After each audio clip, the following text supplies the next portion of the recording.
Okay, what's going on, everybody? My name is Mangg. Welcome back to Hanging with Mangg. Today we're playing a little Dark Souls 3. You know, Lego and I have been playing some Elden Ring Convergence. It's been a lot of fun. But for whatever reason, I can't seem to get Elden Ring or the Convergence running on this computer. I don't know. I don't know. All sorts of issues. Really weird. So I was like, well, screw it. I'll try out the Convergence, the original Convergence for Dark Souls 3. So far, I wouldn't say it's as good as the Elden Ring version, just because I prefer kind of the format of Elden Ring and the way it's presented there, where you can kind of, you know, you're going around and you can go to all sorts of different locations and you kind of pick and choose what you want to do to get your, you know, your upgraded spells and your armor sets and your new weapons and all that kind of stuff. And you can try on different bosses, and I mean, you can finish a whole run beating, you know, Elden Beasts within like 5 hours or something like that, you know. So it's, I don't know, I kind of prefer it. But in general, I prefer Elden Ring to Dark Souls 3. And really, I'd say Elden Ring is like my favorite FromSoft game.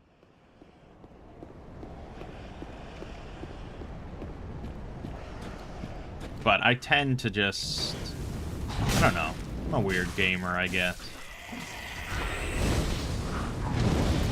Like, I enjoy playing Skyrim the most because it's the most modern, has the most mods and blah, blah, blah. I enjoy playing, like, Fallout 4 the most. Just because it's the most modern, has a lot of mods, and, you know, it's just kind of fun to play. But then I'll also go back and just play weird random RPGs from, like, 1989 or something and have a blast. So, there's no predicting anything.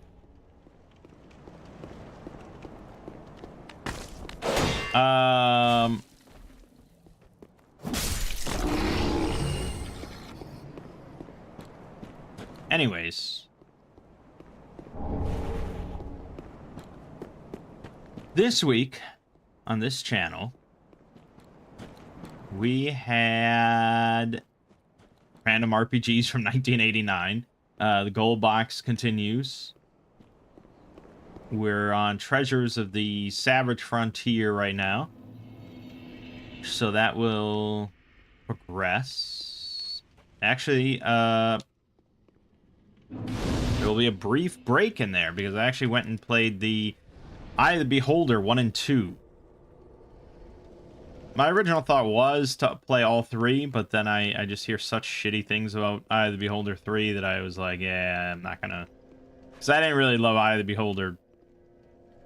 Well, really, I didn't like either of them that much. I wouldn't replay either of them. Compared to the gold box, definitely not my cup of tea. But yeah, so I just skipped 3 entirely, and because there's just some other kind of similar games I want to play, like Ultima Underworld and Lands of Lore, I think it's called, if I remember. But anyways, brief break in gold box to look at Eye of the Beholder 1 and 2, and then back for the Kryn games, the Dragonlance trilogy of gold box. We also have had Dawn of War. A lot of Dawn of War.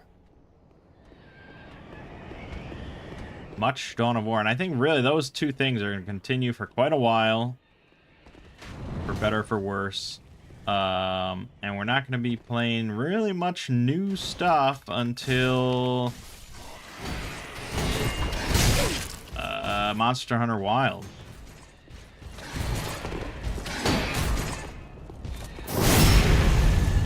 So Monster Hunter Wild will be definitely a big thing for the channel.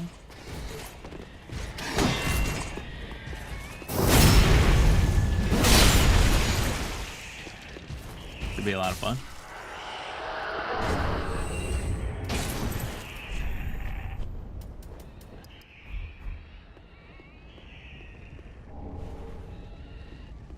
And that's kind of it. Lego and I, like I said, have been playing through Elden Ring Convergence. We were supposed to wrap that up yesterday.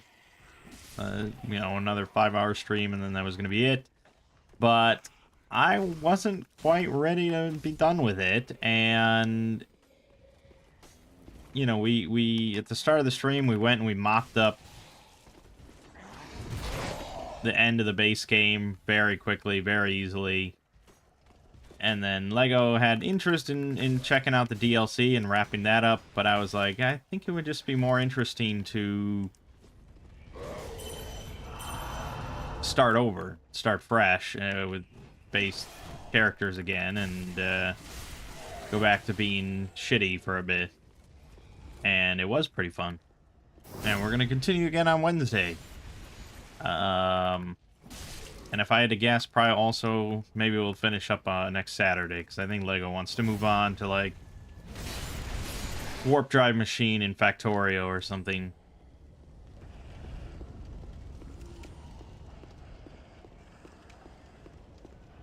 Oh, also, I've been recording a lot of solo RPGs. Solo Shadow of the Weird Wizard.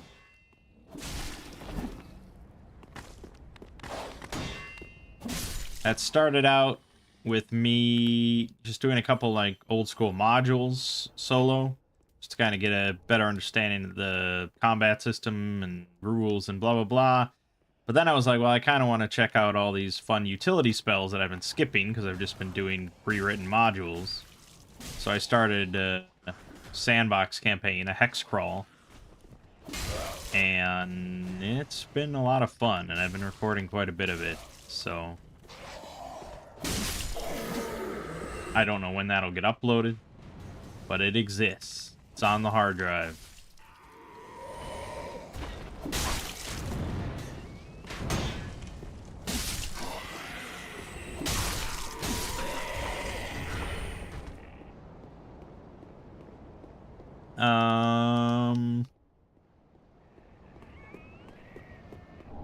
That's pretty much about it in concerns with that.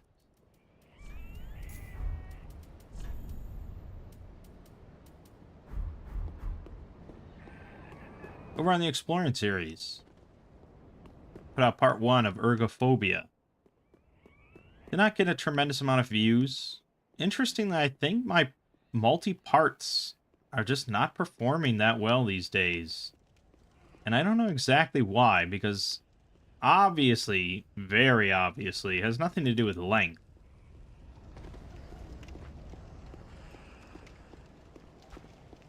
I think people just don't like the fact that it's in multiple parts.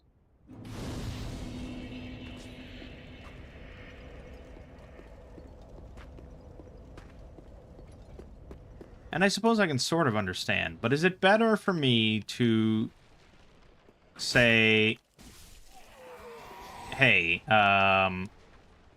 there's not going to be a video this week, but next week's video will be 2 hours long? Is it better for viewers? Is it better for my viewer count? You know, my actual revenue and all that? Or is it better to break it up and then recombine it later?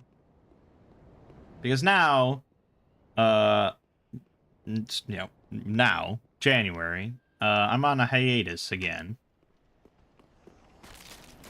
And now what I am going to be doing for all of January is re-releasing all those multi-parters as combined videos. And those tend to do quite well, you know.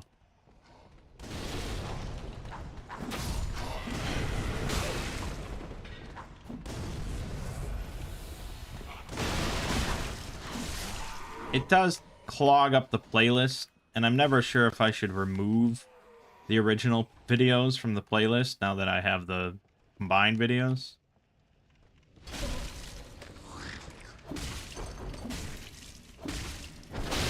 But Yeah, I don't know. It's a little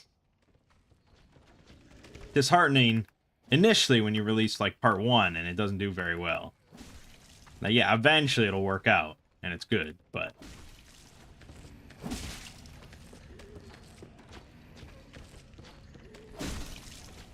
what are you doing, you creepy bastard?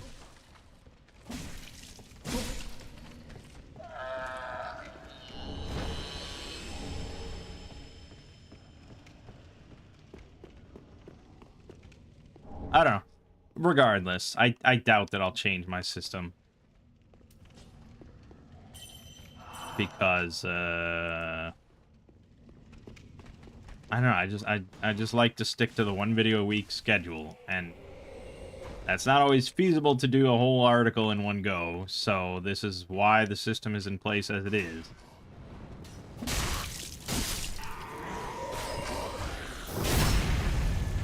That means part 2 of Ergophobia is dropping tomorrow. It's like an hour and 12 minutes or something like that.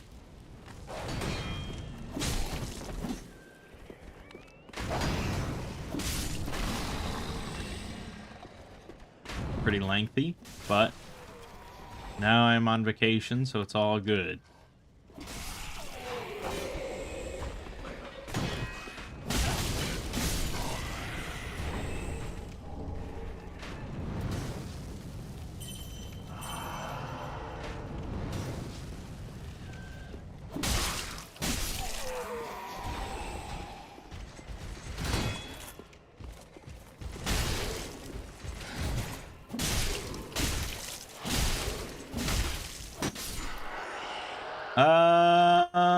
Yeah, that's it. So I haven't counted exactly yet how many multi-parters I'll be putting out throughout January, but I want to do, like, pretty much every one that I haven't done yet.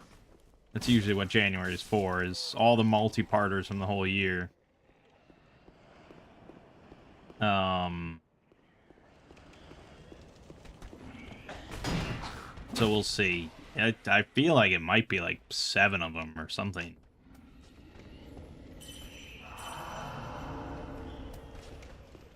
And that'll be nice. It'll be all good to get that out of the way and get some good views and take a break and then come back. And we should have, almost certainly, apparently, when I come back, the bone proposal. Fuck. From Rounder House. The next part of the story after Mamjul and Karar. Which means, sarcasm in full effect. Looking forward to reading it. I'm looking forward to covering it. All that. I feel like that'll probably be like 5 or 6 parts. So that'll be all of February and then some, probably. Really exacerbating this problem that I just described.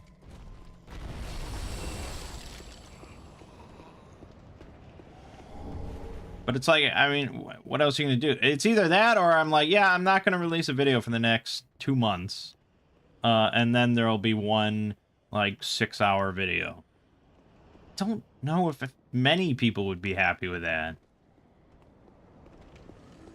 And really, it's either you're going to watch them part by part, week to week, like a TV show, or you're just going to wait for it to all be done anyways. So, whatever. I'll let people make that decision.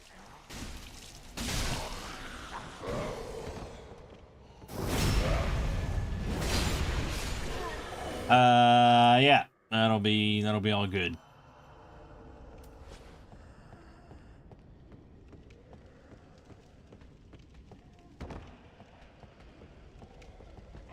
That would normally be all I really to talk about, but I did start up DMing from my family again yesterday.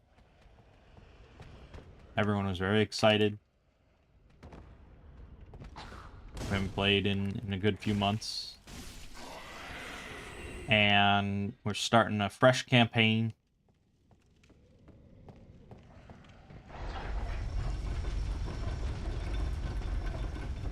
And so, of course, the campaign, we're using Shadow the Weird Wizard, because that's my current preferred system.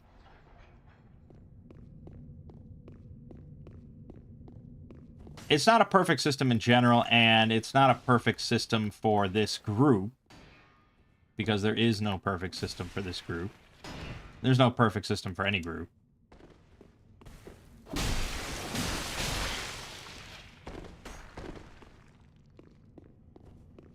Why is this guy weirdly silent? It's unnerving.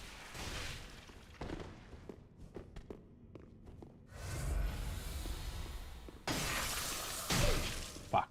God, there's no guard counters in this game.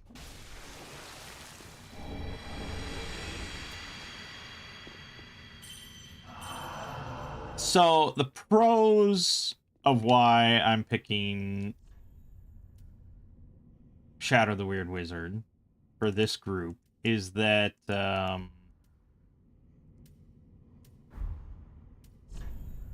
it's very high fantasy.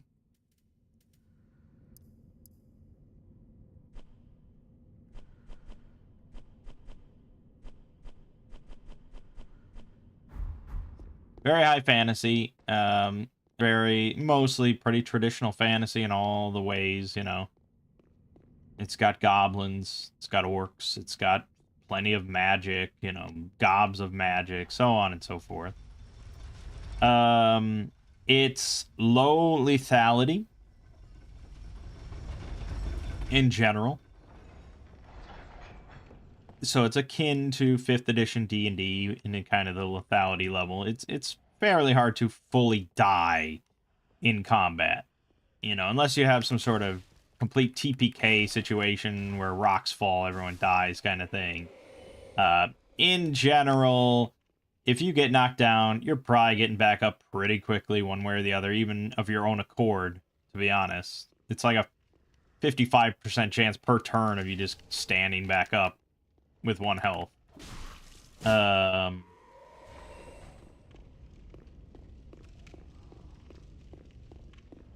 So pretty low lethality, pretty high power.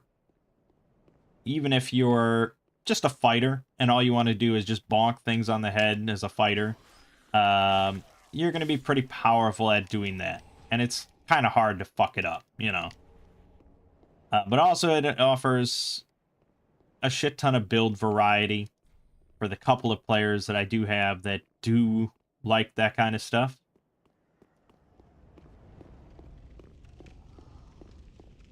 It's also a pretty flexible system, I think, in a lot of ways.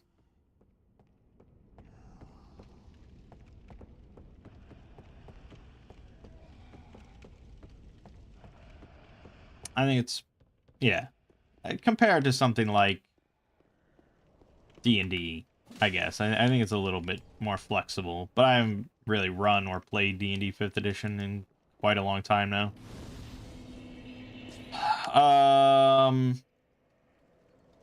And overall, the rules are just, I think, pretty cohesive and pretty polished and everything. Yeah, like I said, I've been enjoying it very much solo, so I think it's just a good system. Cons, however, is that build variety. Because when you're seeking a lot of build variety, you know, in a system, and I think this system, even before you pick spells, someone said there's like 2 million combinations possible between like all the ancestries, novice path, expert path, master path sort of thing, you know, and professions. Like there's just hundreds of thousands of different combinations. And so to differentiate all those combinations, you have to have quite a bit of rules. You have to have quite a bit of text. Otherwise, the choices are essentially meaningless.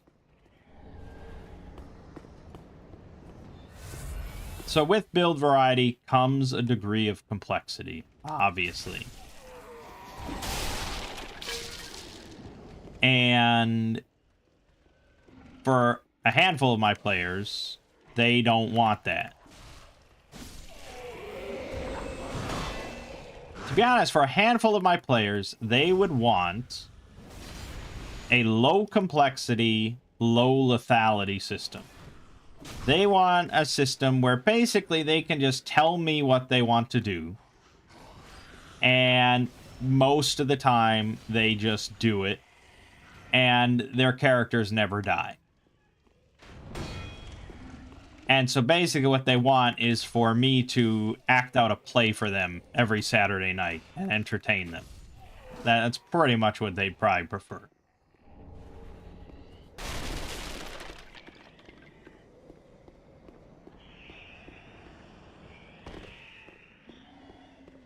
And they don't really make low complexity, low lethality systems because why would they? What would be the point of that?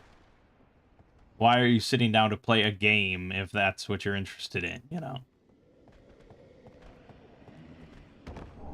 There's plenty of, like, improv classes that you could go to, you know, if that's what you're more interested in. 2025 will be a great year for gaming since we get some quality games lined up like Doom, Prime 4, and Monster Hunter Wilds. Oh, yeah, Doom, the Dark Ages. Fuck. Very hyped for that, too. Prime 4, yeah, we'll probably be doing a Let's Play of Prime 4, since I did a Let's Play of all the other 3. I did Let's Play of every Metroid game.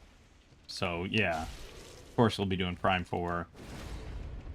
But yeah, Doom Dark Ages, that'll be great. Monster Hunter Wilds. Should be a good year. Anyways, so... I do think the system is a bit complex for some of them as far as their tastes are concerned. And that was evident pretty quickly last night when we did character creation. Because character creation, we had 5 people making characters. Lego, thankfully, I sent the PDF to him earlier this week, and he just spent a couple hours picking out his spells and or whatever, making his character. But yeah, for the rest, we all had to sit there and go one, you know, and we had 2 fighters, 2 rogues, and a mage. So I had to go through each one, you know, one at a time. I only have 1 copy. I know that, like, the old school way of D&D is, like, everyone has a player's handbook. You know? Fuck. Everyone has their own copy of the player's handbook. You show up to game night, you've got your book, you're ready to play. And so everyone has access, and I can just say, okay, if you're a fighter, go to this page, start working down, writing down, copying down your information, that's your class. Blah, blah, blah. Here, though, I have 1 copy of Shadow of the Weird Wizard. And they are not going to spend money to get their own copies of Shadow the Weird Wizard. They did express interest afterwards in getting a hold of the PDF file so that they could read some of the rules. Whether they would actually do it is another thing entirely, but they expressed interest in it. So anyways, yeah, so I had to go, okay, fighters, you have this much health, you're going to have these attributes, you're going to have these 2 talents, and I have to, like, read them out slowly so they can copy it down on their sheets, you know, by hand, blah, blah, blah. And, because there's no laptops here. Lego brings his laptop, he likes having his whole sheet digital, but everyone else, old school.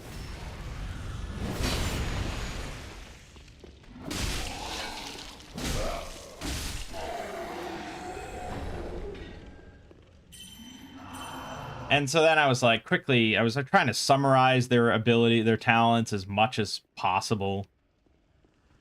And it's like, I feel like I'm losing some of the effect. And then as I'm like reading some of the talents, I'm like, they don't know what the fuck this means. They're never going to take advantage of this thing. You know, it just felt a little rough as I was reading off talent. I have a favorite Metroid boss.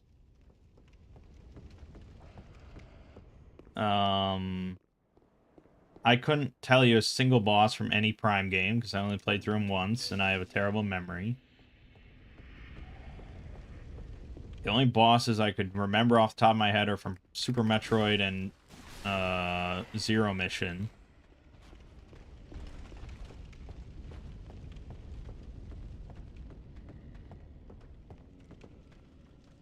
My favorite boss from Super Metroid.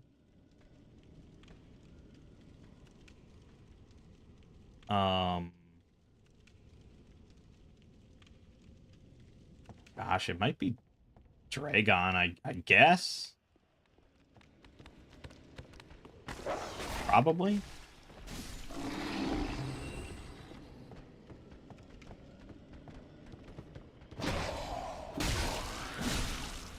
My favorite from Zero Mission would be...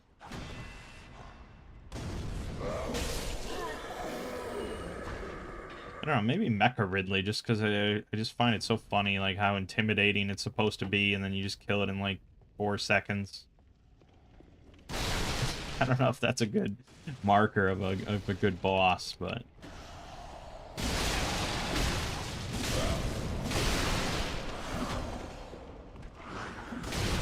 Fuck.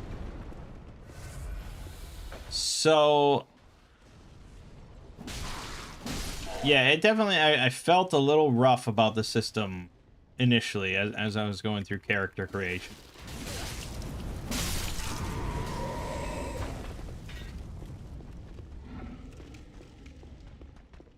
And yeah, like when you have players that would be just as happy if you actually maybe even happier if you made their characters for them and they just sat down at the table and then you told them one time like, okay, you're level 2 now, and then they came back next week and they had their level 2 character sheet ready.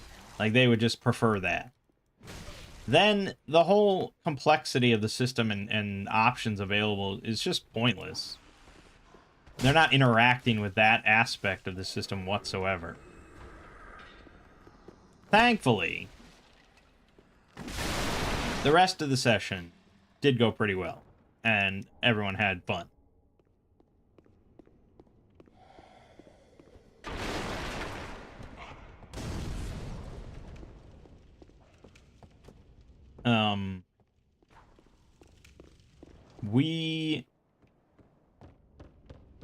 Okay, so since solo, I've been playing this generic hex crawl. I grabbed somebody else's hex crawl they put together, just a quick little region. I was like, all right, this will be fun. I'm just gonna run this as my own solo sandbox thing. And it's been going really well, and I was like, okay, maybe we'll try that. Originally, I was looking over all sorts of pre-written campaigns to run for them. I was looking at The Evils of Ilmire as a hex crawl. I was looking at a couple Pathfinder adventure paths. I was looking at some D&D campaigns. And I wasn't really sure what to do. And then I was like, you know what, fuck it. I'm good enough at improv. I've been enjoying this hex crawl myself. I'm just going to do this for them. I'm going to run them a hex crawl. So I started putting it together. And pretty generic one. Definitely, this is not some crazy wild setting. This is very straight D&D kind of stuff.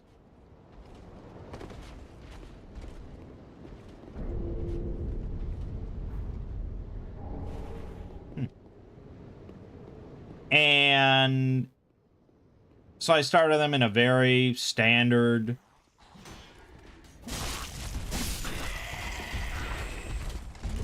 rural village. And I just started coming up with some hooks, and started coming up with some...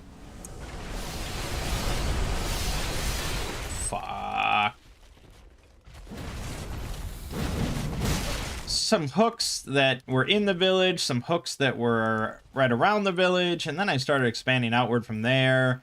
Other rumors that they might have overheard about the surrounding territories, and fuck me, I cannot get a breath on this guy. Jesus.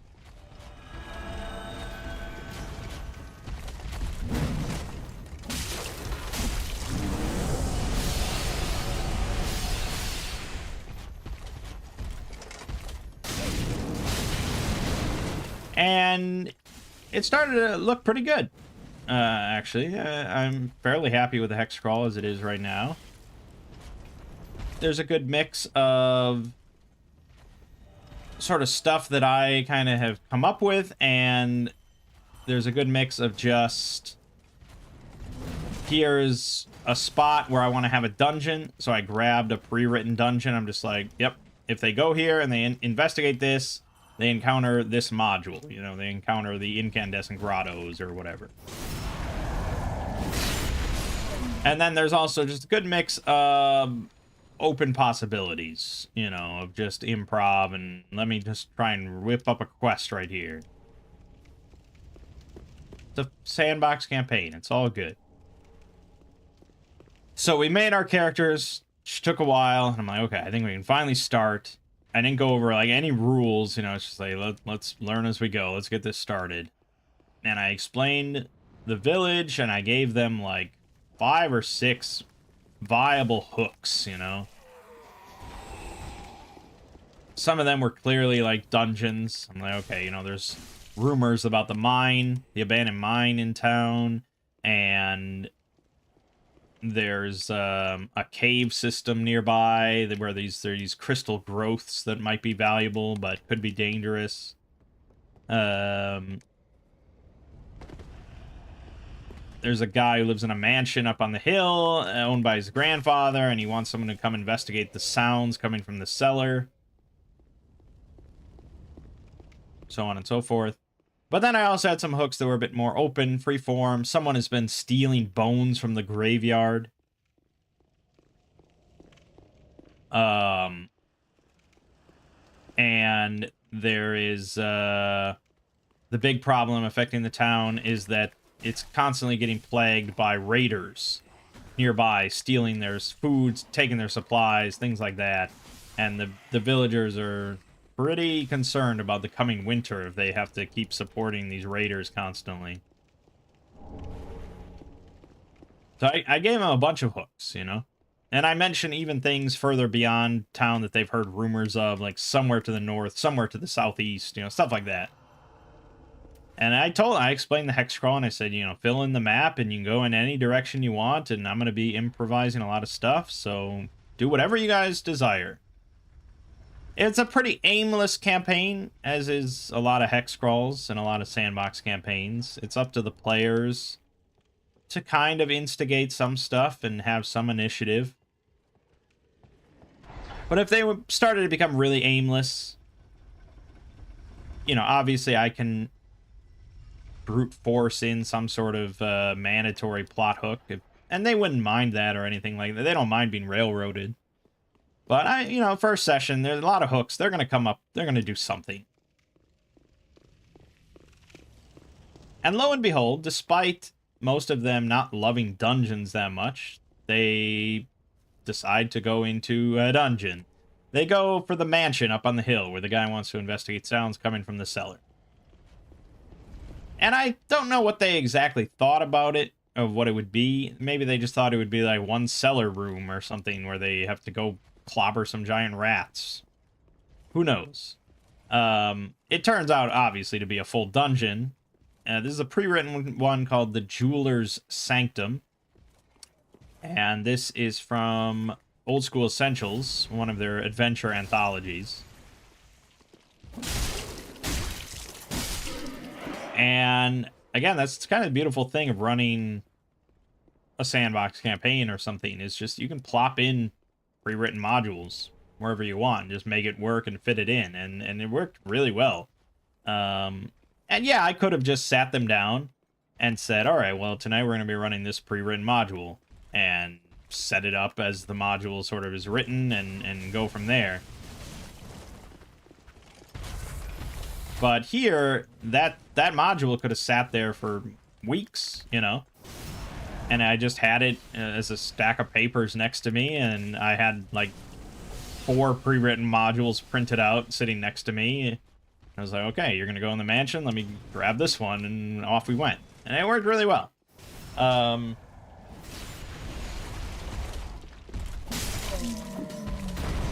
so they started going through the dungeon. And they were being very cautious.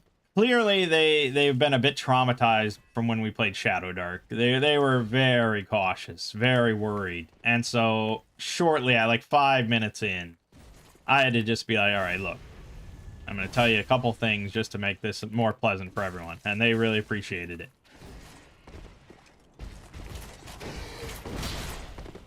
So the first thing that I told them was that this system it's hard to die. You should have just seen all their faces light up with happiness when they heard that. Very excited. Oh, great. Awesome.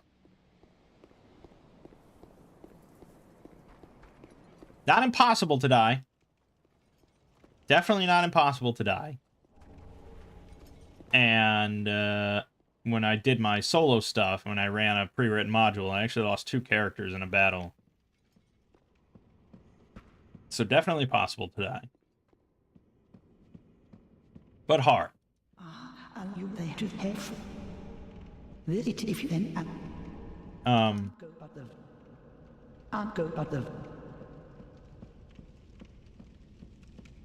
The second thing that I said was in regards to traps. There's no search roll, there's no perception check or anything in Shadow of the Weird Wizard. And so I said, basically, if you guys are being cautious, you're telling me that you're being cautious, and your actions are somewhat cautious, and you're telling me that you're investigating something. And I might have to ask them to be a bit more specific with what exactly they're investigating. But, by and large, you know, if they're cautious and they're telling me they're investigating an area, I will inform them if there's a trap. Because they went down the first hallway in this dungeon, and there was a couple stone faces on either side of the wall. And they were just sitting there, just testing like, okay, I'm gonna throw this down the hallway, and we're gonna poke this, and we're like, it was just like, okay, this is getting a little. No one is really enjoying this. Was what it was.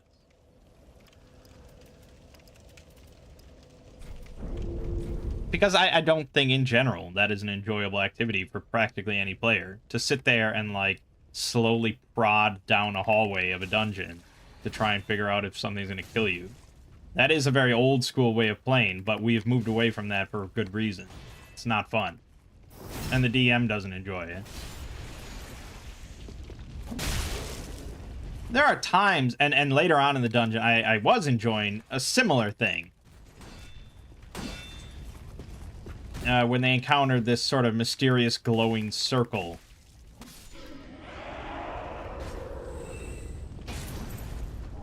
And this locked box that was in the middle of it.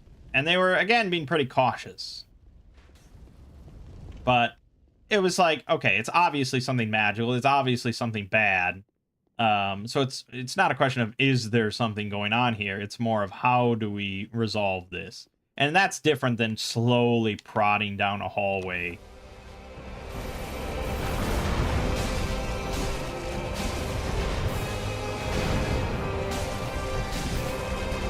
So they were happy to hear both those things, and we continued on. So one of the big things, one of the focal points of that whole session was Lego. You know, Lego, like I said, he spent like a couple hours building his priest character during the previous night. Fuck me, what the hell happened with this guy? Jesus. Oh, I'm dead. Yeah, 100%. That is a hell of a phase 2. And so Lego was looking through all the traditions to try and find just perfect cheesy talent that he could, you know? He's very big on cheese. I think the idea of him... Like, one time... I'm sure I've told this before, but one time I was like, magic is cool. Cheese is cool. But you know what's really cool? And proving that you're just a badass player, is if you just play a commoner. So one time I played, I don't know if it was 5th edition D&D. I kind of doubt it just because we never play it, but it might have been. This was an online game with some other people, so it might have been 5th edition D&D. And so I played a commoner named John Smith that had 10 in every stat, and he had no abilities whatsoever. He was just a peasant. And I think I ended up, like, inciting a rebellion in town. Like, I was doing shit. Let it be known.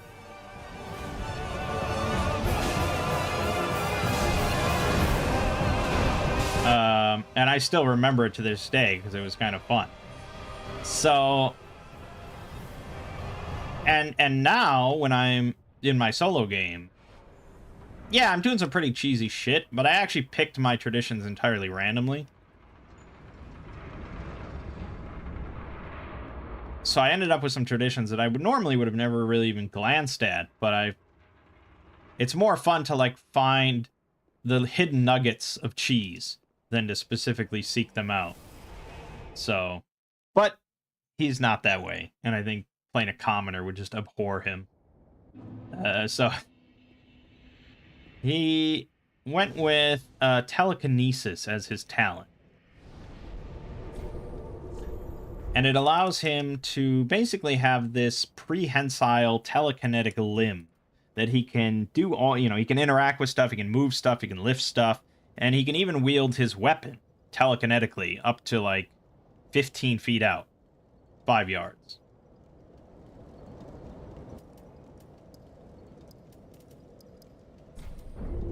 And so this became his main thing throughout the whole session last night, was just using telekinesis to prod and poke and touch everything. Like, he didn't use his hands for anything. Everything was telekinetically, and he just was loving it. He was just giggling up a storm every time he used telekinesis. Even to open a door, he was just loving it. It's like, okay, I mean, yeah, I guess it's not really, I think, as OP as he seems to be making it out. In, like, an old school, like, OSR kind of game, there was very high lethality and stuff. Yeah, obviously. Pretty game-breaking. Sort of defeating the whole purpose of that style of game. Here, though, it's like, I don't think he ever actually accomplished anything with telekinesis that he couldn't have just done with his hands and been fine. But he loved it, and it's like, fine, who cares? What do I care?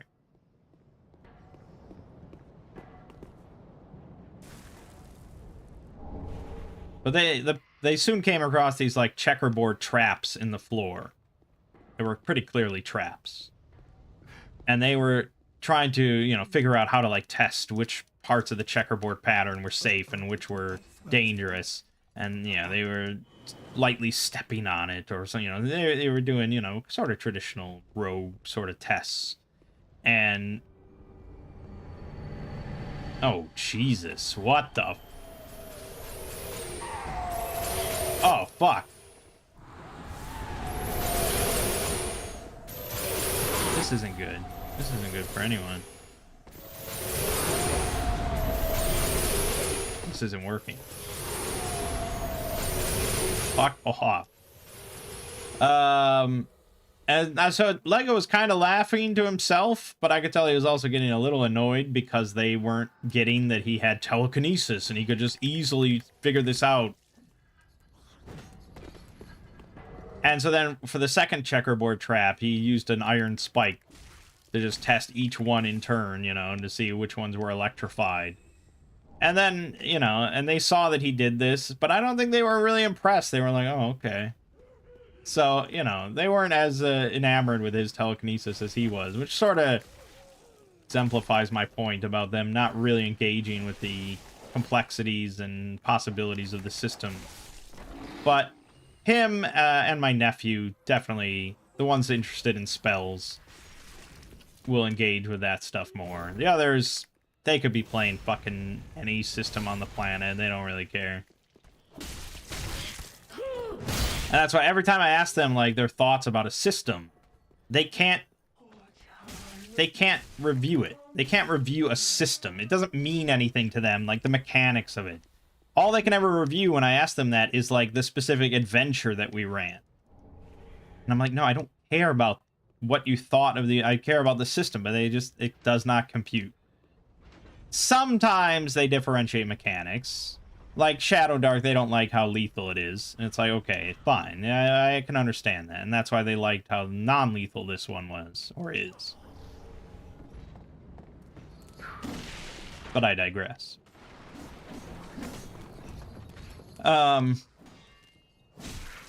So anyway, they continue going through the dungeon, blah, blah, blah, and they get to a fight.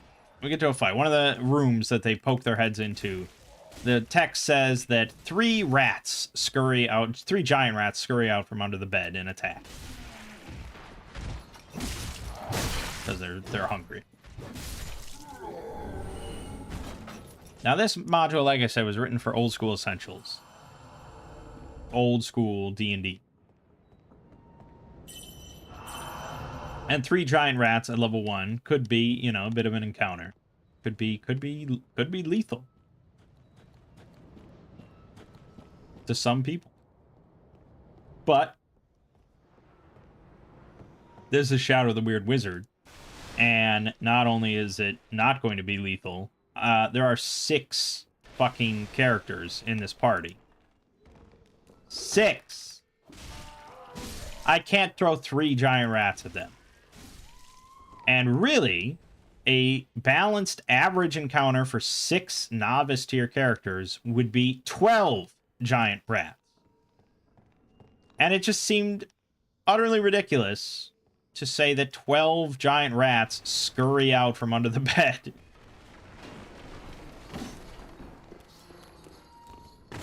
But 3 was it's just not enough. In the end, I went with 10, which is still a lot, but I was like, okay, there's 2 beds in here, whatever. 2 beds and 10 scurry out. And some of them apparently prefer Theater of the Mind. They don't like setting up grids and miniatures and stuff because they think that it, like, limits their creativity. Personally, I think their brains limit their creativity, but, you know, whatever. I mean, I agree in principle, but Shadow the Weird Wizard is a fairly tactical game. And at the very least, we may switch over to using zone-based combat. So next session, I might try zone-based combat.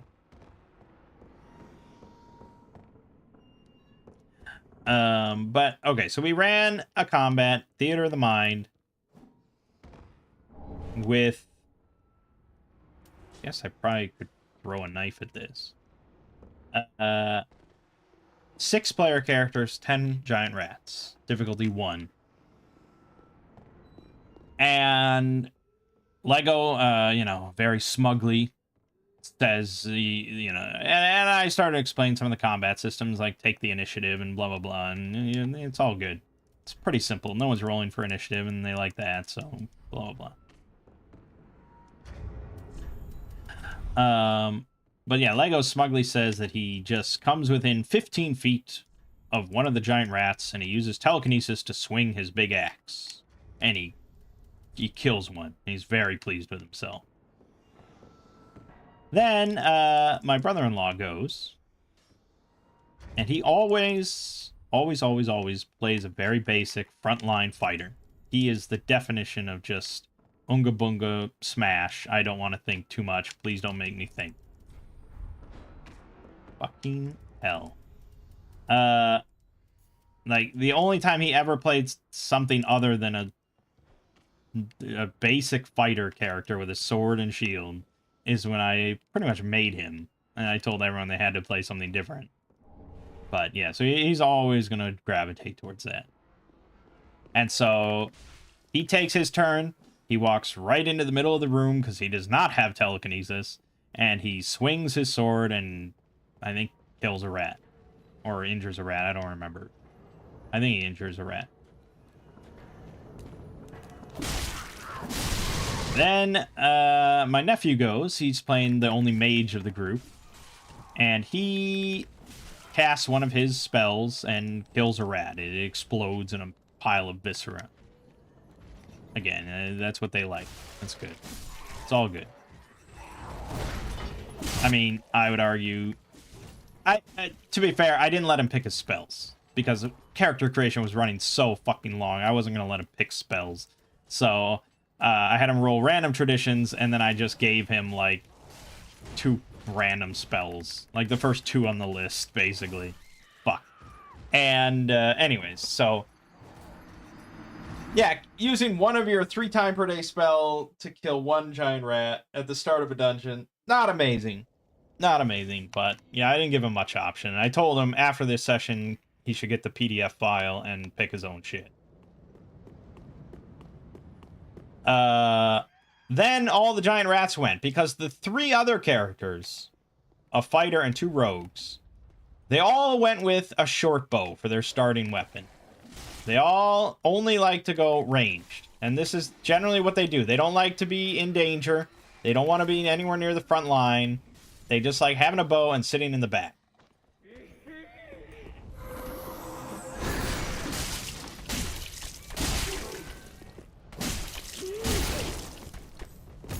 Which means that basically you have 1 frontline character, because LEGO specifically picked telekinesis because he didn't want to be right up in the front. He wanted to be kind of behind the front and just still smashing with a battle axe, which is a fine plan if you have much of a front, which they don't. So the other 3 with the bows, for whatever reason, didn't take the initiative.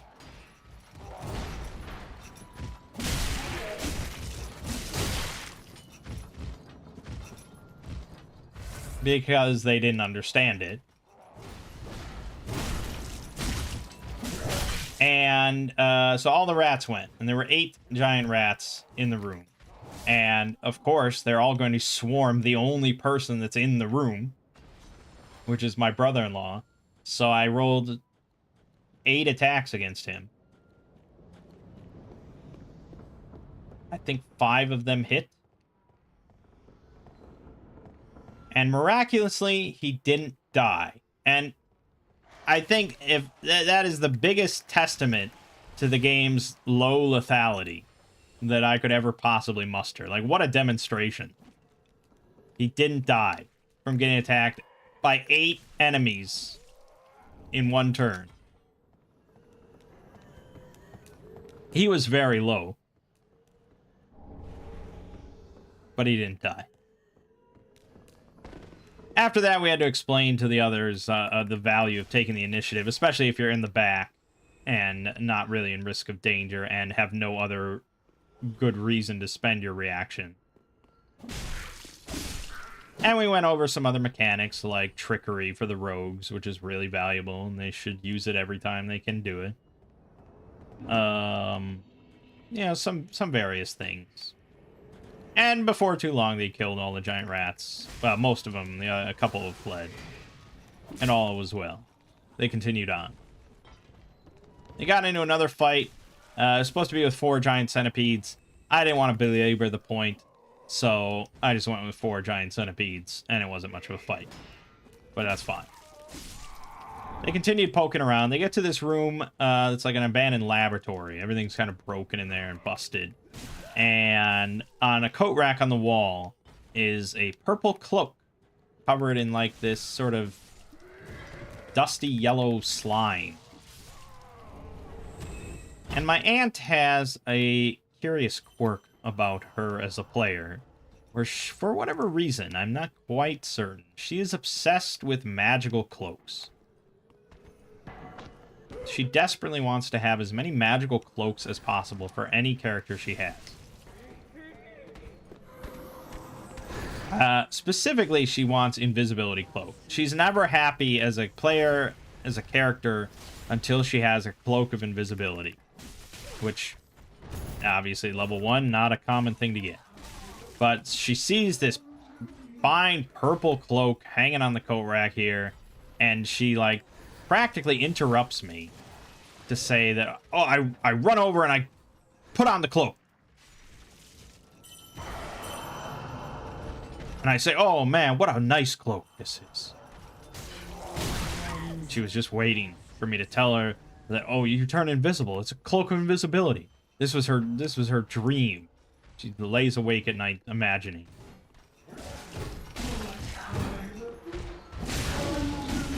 Fucking hell. When do you ever get hit by this shit? Of course, as any old school D&D player will tell you, that was not a magical cloak. And that yellow slime was not a good thing.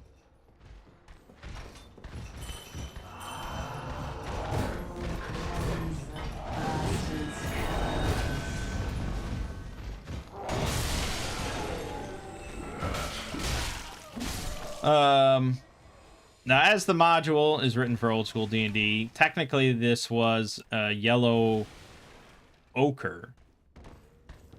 Very, very deadly jelly monster at level 1. That can cause you to just choke and suffocate and die. We don't have that in Shadow of the Weird Wizard, so I changed it to a sinister jelly, which is a difficulty 2 creature. It wasn't really meant to be much of a threat overall. But I didn't want to, again, low lethality, I had to come up with a single creature, and if I make it too powerful, yeah, it probably can just one-shot somebody. Which isn't the worst thing I probably should have done. I should have bumped it up to a difficulty 4 or something. Not in my wildest dreams did I imagine someone would just run over and put on the cloak.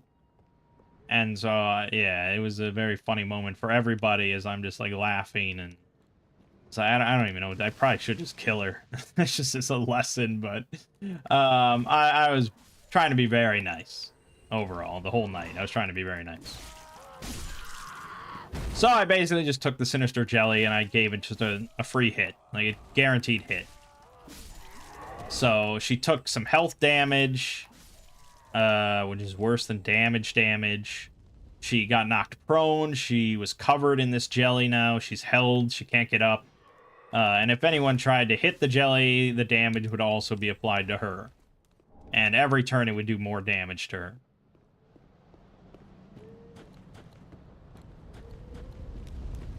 But they sprung into combat, and they realized that hitting the jelly while it's on her was not a good idea, and Lego actually understood the rules more than anyone else, so he used a help action so that she could overcome it and get it off, and blah, blah, blah, and she did, and blah, blah, blah. And then they threw some alcohol on it. They lit it on fire. But then it latched on to my mom's character while it was on fire. So then my sister dumped her water skin on it and on her to put them out. I mean, it was all pretty decent stuff. The only issue is that they obviously thought that it couldn't be harmed by normal weapons. Which is probably true for old school stuff. So I had to explain, like, okay, in this game, very few creatures are immune to normal weapons. And if they are, I'll probably try and make that pretty obvious. So feel free for any creature to at least try to hit it. And if I don't say anything special, then you keep going. So, yeah, it only had 9 defense and 20 health. It's not much of a threat by itself to 6 players. And they killed it. And all was well. And she got her cloak, and it was pretty filthy, not magical. But inside of the pocket was a scroll of fireball and a jade medallion. So they were pretty happy, and they kept moving on. Soon after, they encountered a room with a number of giant rats, including a special one with, like, silver fur on a couch. And this one could talk. And this was... She called herself the Rat Queen. And she had this ring on her wrist. And the players, towards the end, obviously figured there was something up with the rat, and something up with the ring, and Lego was like, it's probably giving her, like, you know, big intelligence so she can talk. And Lego kind of wanted to just kill the Rat Queen, of course. But the others were against it.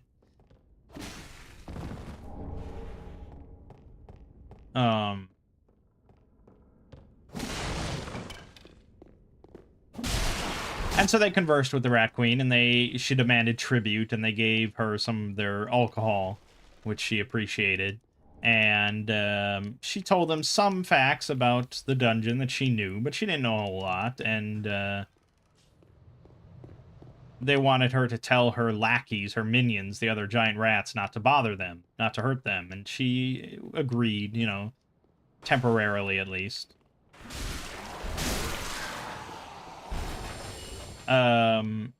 And they departed amicably.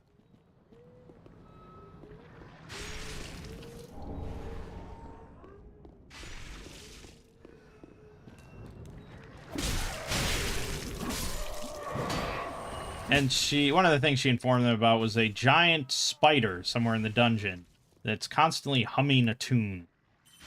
And she didn't know much about it because her minions always just flee from it, but she did tell them that the spider can't leave the room that it's in.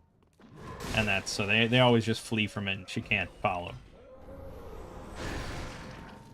So, okay, we gotta find this giant spider. It's humming. That's what's causing all the noise down here. Of course, half the noise is coming from the rats and the Rat Queen and all her rats everywhere. So, technically, the guy wants them to deal with the giant rats. But the guy's not paying them. That was one of the things. And they were very upset initially that this guy's not paying them. But he can't afford to pay them. He just promised them that they could take any of the loot that they find within the dungeon. And so far, they've found very little. So they continued on, and again, I was being pretty nice, and they recalled that in one part of the room that they went in, they could hear some humming through the walls, and so they started poking around, and I think I had them do an intellect roll, one of them, and they found a secret door. And on the other side of the secret door was a big room, and on the ceiling was this humming giant spider.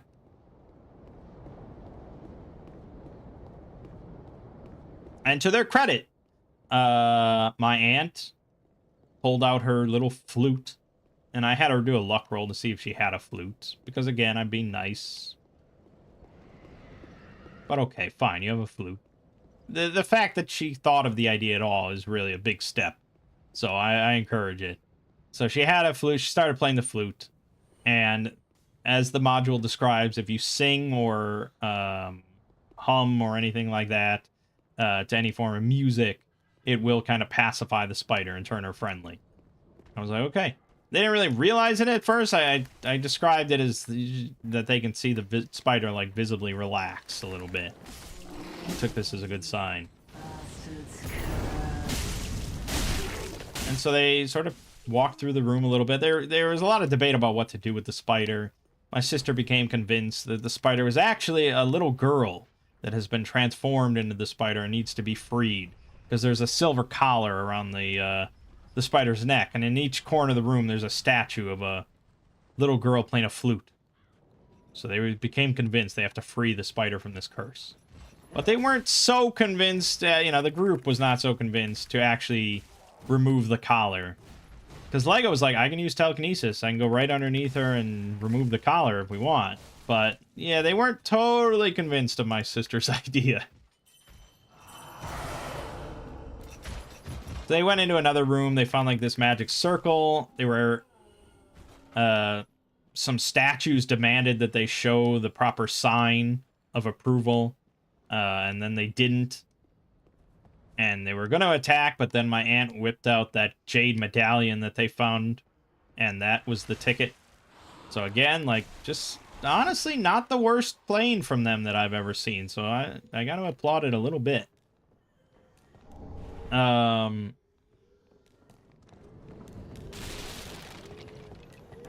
And they ended up getting, I think, a magic ring of fire resistance, but they didn't quite figure out what it was.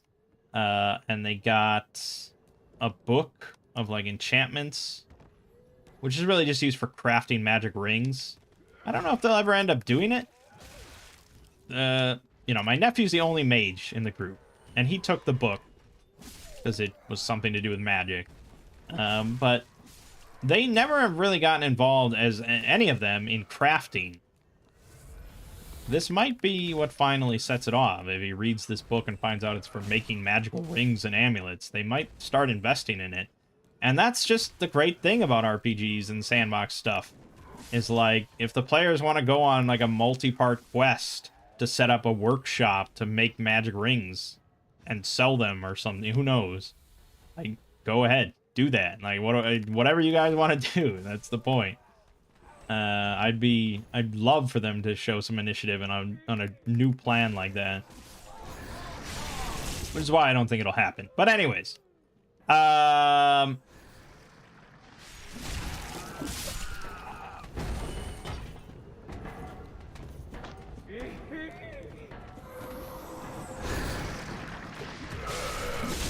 because I'd have to look into like what is all involved.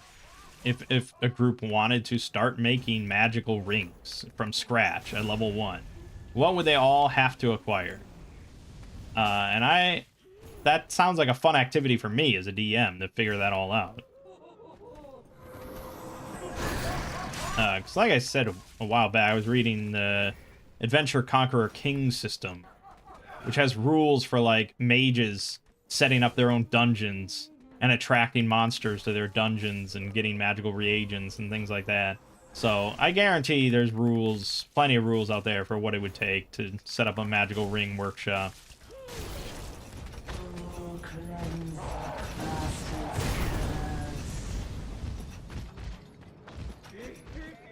Because you either, I mean, first of all, the rings themselves, like, you need rings.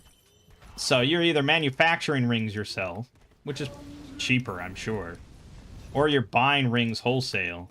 But it really, I mean, what is a ring? You could use anything as a ring, right? You could use a piece of twine as a ring. I don't know. Maybe there's... I was about to go into something that made it sound like this is all real. To be clear, none of this means anything.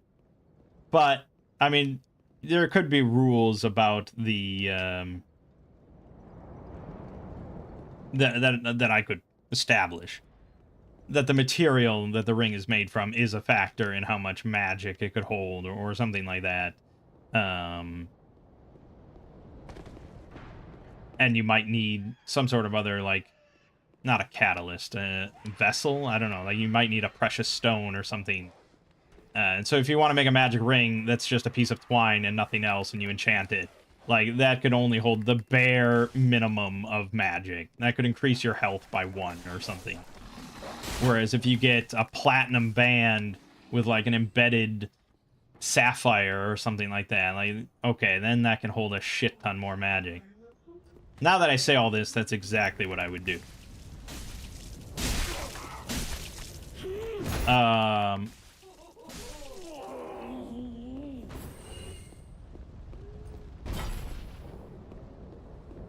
Yeah, I'm gonna go off. Okay, I could sit here for another half an hour and just go off on a tangent about crafting magical rings and how that would all go about, but I'm not gonna go into that. And then they found an envelope addressed to the grandson that they're kind of working for, from his grandfather. And inside, I told them that they can basically feel that there's definitely some other ring in there. And the ring that they picked up was a ring of fire resistance, which is not really that great. No one's ever too excited to see that kind of ring. But the ring in the envelope is a ring of protection, which, much better. And if they give the envelope to the guy, he has no use for a ring of fucking protection, so he'll give it to them, but hopefully they give the envelope to the guy. I don't know why they wouldn't. They might just forget about it in their inventory for like 3 weeks, but I don't know. Anyways. So they still weren't sure what to do about the spider, and they went into another room, and that's where they found this glowing ring of magical glowing salt on the floor. And in the center was a casket that was bound with chains and chained to the floor. And so this is where they spent, you know, the rest of the session just being like, okay, what do we do about the ring? What do we do about blah? How do we get this open? What's in there? Is this worth it? Is this a good idea? And so, in a previous campaign, I had implemented the rule, the question for God, where at any time, once per session, they can ask me any question they want, and I will answer it in character, out of character, as honestly and as truthfully as I can. And they can ask about anything. They can spoil whole adventures if that's what they want to do. Usually they forget about it until the very end of the session, and they're like, okay, well, we don't want to waste it, so ask him something. And so they asked me, they were initially debating about how do we get the box open? But that was basically obvious. Lego is a strong voice of reason in these arguments. He has a very negative opinion of my answers. He thinks that I answer very unhelpfully on purpose. And that's generally not my purpose. And like I said the whole night, I'm trying to be nicer to everyone. I want them to all enjoy this. I want everyone to have fun. So I'm trying to be nicer in all aspects of my DMing. And so they decided to just try and disrupt the circle of salt to see if they could break that, and if anything would just pop out and devour them. Because if they could do that and everything was okay, then that solved a lot of their questions. So someone stepped up and just brushed the salt aside, and of course that disrupts the magic circle. And then they asked, what's in the casket? And again, if in Lego's mind, I was just going to answer, oh, there's something in there. You know, like, that's what he figures. That's how much of an asshole I am. And normally I would have just said there's some rings.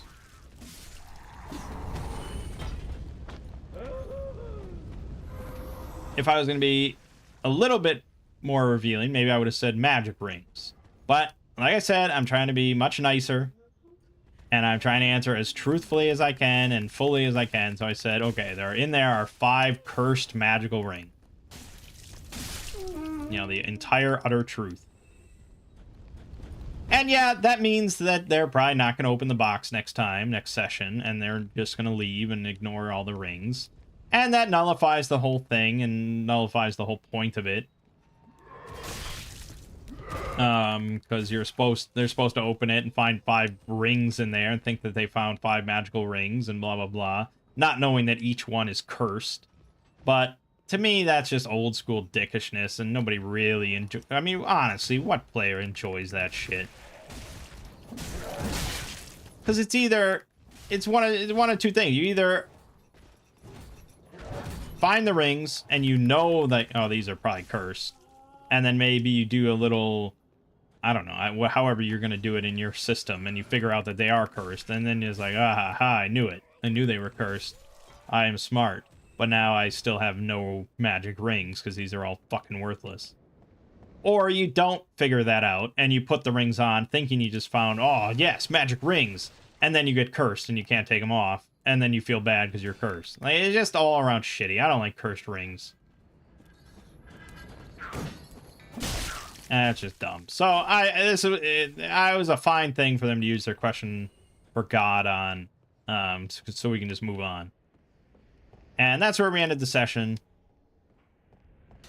And like I said, everyone seemed to enjoy it quite a bit, and they're looking forward to finishing the dungeon, figuring out what's going on with the spider, blah, blah, blah.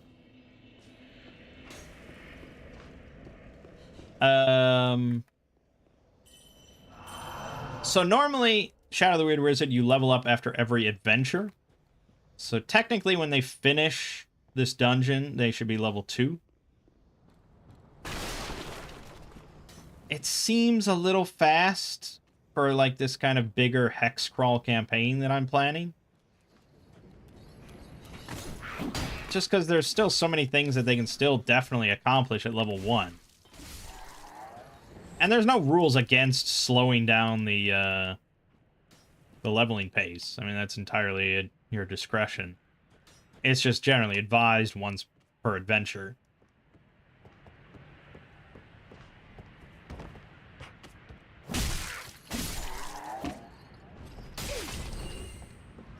I don't know. I'll decide, I guess, when they finish and see how I feel about it.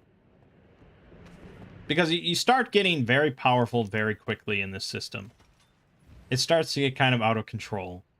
And so there is something appealing about just being level 1, having relatively few abilities and possibilities, and being somewhat challenged by, like, goblins and rats and stuff. I don't know, we'll see. But yeah, it went pretty well overall. I think everyone enjoyed it. I enjoyed running it. And I'm looking forward to next week. So, what more do you want? I think Shadow of the Weird Wizard is a pretty great system.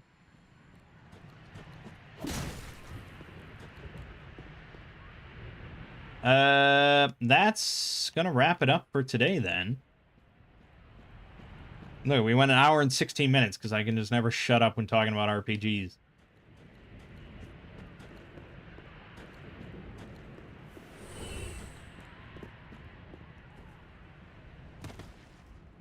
As much as I love high fantasy, traditional D&D kind of stuff, and I can basically do it forever, I would like a lot at some point to play something different with the group, or run something different with the group. Ideally, I'd really like to do Cyberpunk, Shadowrun, Sprawl, something like that. Because that's probably my second favorite thing to play. And I'm just very curious to see how they would do with, like, high-tech guns and grenades and machine rocket launchers, all that kind of stuff. But also, I'd really be interested to see how they do with, like, superheroes. Because I've played several campaigns in Icons, with the Icon system, and those are all just a blast to play and a lot of fun. So they might enjoy that as well. But the problem is my sister, specifically. I would say that's the biggest hurdle. She is very much all in on fantasy. That's, like, really the only genre she cares about in any capacity. You know, she's very big into Lord of the Rings. She grew up on fantasy, like Willow and stuff. You know, like that's basically it. She's not into superheroes. She's not into sci-fi. She's not into cyberpunk. Only fantasy. And so I'd basically, if I ever said, like, oh, we should try this, it would just be a massive disappointment to her that we're not going to play D&D. So, yeah, I don't know. But everyone seems to enjoy fantasy fairly much, and I enjoy running it and playing it, so it's not the end of the world.